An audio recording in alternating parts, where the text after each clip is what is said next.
Brothers of Lore. Thank you for joining me for the second installment of the 2022 edition of the Brothers War story. So, in this installment of the story, we find ourselves with Tanos in his civil factory. This is where they're building all of the different constructs, his civils. Now, this place is full of artificers and laborers. The civils themselves are based on some of Urza's earlier designs, specifically Urza's Avengers.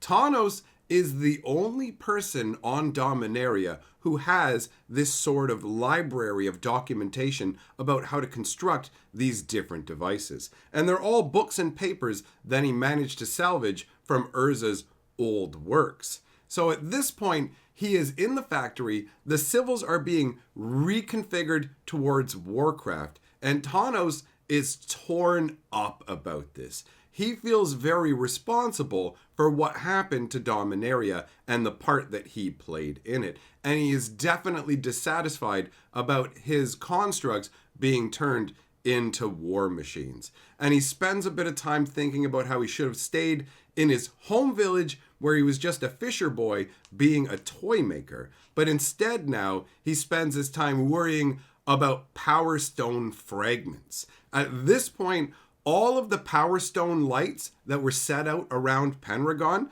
have had their Power Stone fragments taken out of them. Any sort of peripheral use of these was taken away so that it could all be purely focused on the civils and repurposed for war. And this was ultimately too much for Tanos, and he snapped. After looking through a bunch of the pages of Urza's writings, he found his old notebook from when he was young, and it had the sketches of the different toys. So what he actually did was tore pages out of this book for the snake, a bird, a mouse, a few others, and tucked them away into his pocket. And then he did the unthinkable. He set his office on fire. Smoke is billowing up out as he left, and by the time anybody else in the factory was able to make it there, the entire office had been blown out and Tanos was long gone. Now the Talites, for their part,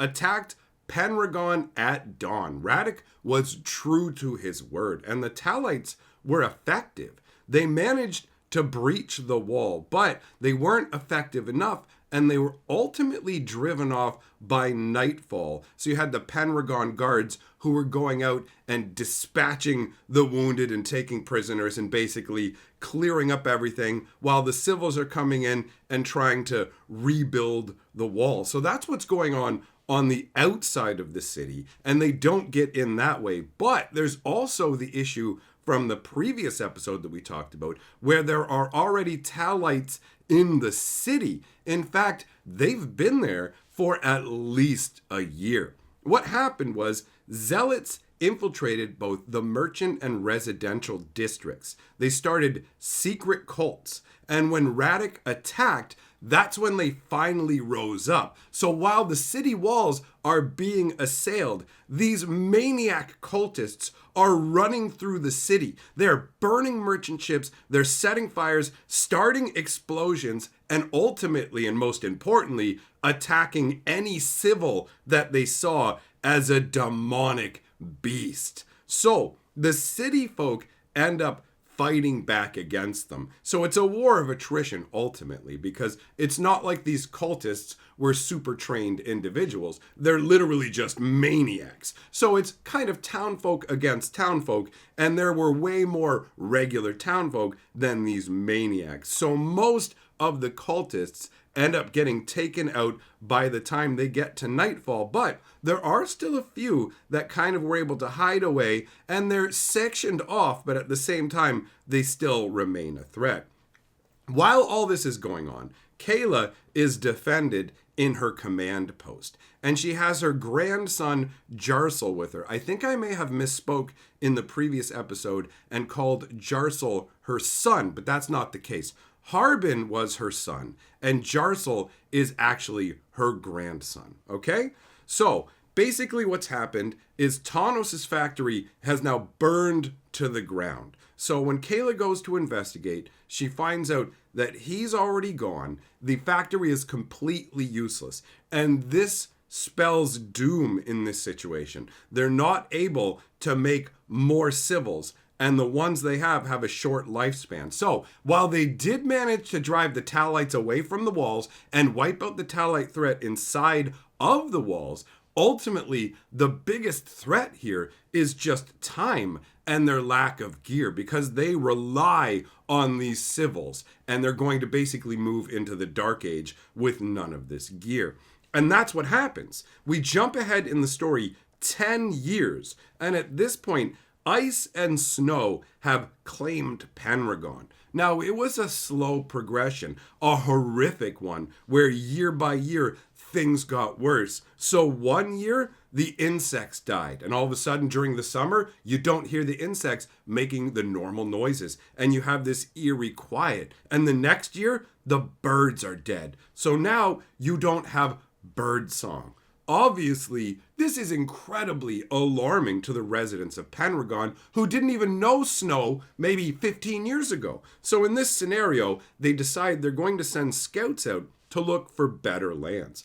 And hope would be off far to the west is what was determined, and caravans were sent out. But nobody ever came back from them. So Kayla got more and more desperate, to the point where she started to pray to any god she could think of. She started out by praying to Yosha, but by the end, she was willing to pray to even Tal. But Kayla managed to hide her fear in this situation. She kept it from all the regular people to be a rock for them.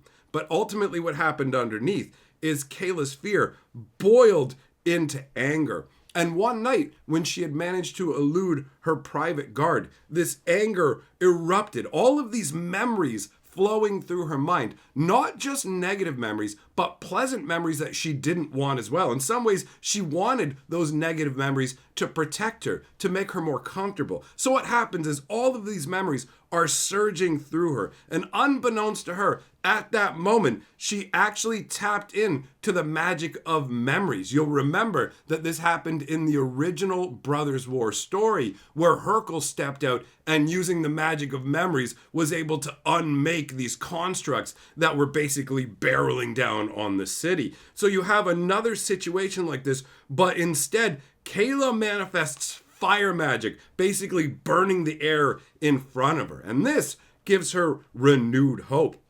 So she gets a book that's written by Hercule. Basically what happens is she has her people start looking around for different sources of information, anything that talks about magic. And this ultimately leads her to a book written by Hercule, and that furthers her studies. She learns how to tap into her memories more, but ultimately, because of the way they make her feel, she's always left tinged with despair after calling on the magic, which is a really interesting little twist that I enjoy. And what happens is she spends her time focusing on her arcane studies, to the point where not only does she start to master fire magic, but she also ultimately learns how to heal herself as well. That's an incredibly potent combination, and she does it in a way by superheating stones to injure herself and then heal herself from this, and go through this process over and over again while forcing her grief and memories into the stone. It's a pretty wild setup overall, but ultimately it works for her. And after all of this is done and the time has passed, word actually comes back from the caravans that went out west. So Kayla takes her people and departs, and they head off into the west. And they ultimately find a place called New Yosha.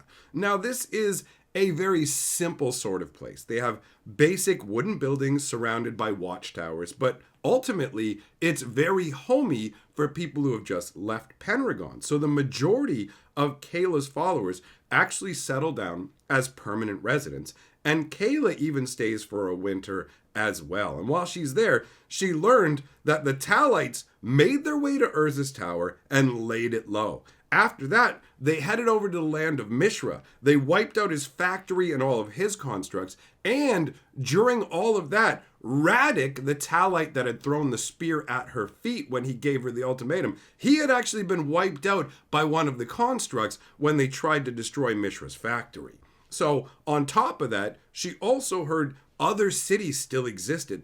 Latnam, Sumifa, and some other further cities survived. But more importantly for her, she heard a legend that gave her hope about a man who flew into the sun to steal its gold.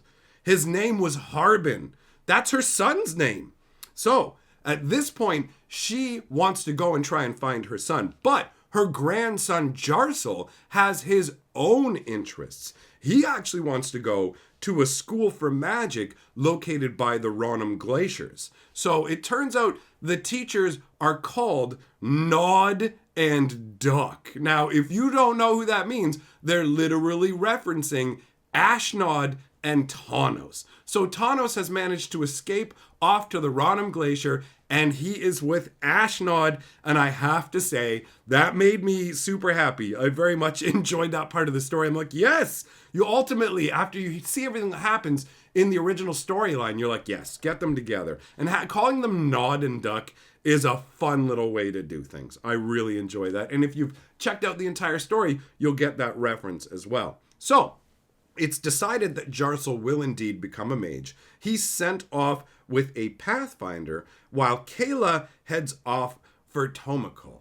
Now here's where it gets a little bit weird, because there's an extra add-on story that happens 5 years later, and this involves the warlord Fask, okay? Now Fask is a vicious, brutal warlord who took dominance over Krug, and he demanded tons of tribute. Basically, 40% of whatever you get, that's tribute to him. But it turns out that all the other warlords were more greedy and awful, so people tolerated Fask as a leader, right? But Fask, once upon a time, had upset an oracle who pronounced doom upon him. And so one night, Fask, being a maniac who's really worried about his safety, has this crazy setup where all these strings are strewn across his room with little bits of metal hanging from them. This kind of early alarm. Think Mission Impossible lasers, but made out of strings with jangly metal stuck on it. So these start jangling in the middle of the night, and Fask wakes up, and there's a shadowy figure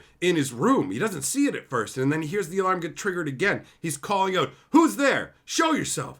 And the figure will not speak. They won't say anything. And Fask starts screaming, and he falls to his knees, covering his face, because he believes this is the doom that the oracle has pronounced upon him. But the shadowy figure pulls away. It turns out it's Teferi, and he turns to Kaya and says, "There's problems with the temporal anchor. I'm here too much in reality." And he reaches out and he can mess with the string. So it turns out they're using temporal magic to go back in time, and they're only supposed to be able to watch, not physically interfere, but the temporal anchor needs to be recalibrated. On top of that, they haven't gone far enough back in time. So ultimately, they go back to recalibrate, and Fask ends up losing his kingdom as a result of this, and it leads to the legend of the Tyrant and the Ghost. So Teferi's brief appearance leads to new mythology being created on Dominaria. So we can already see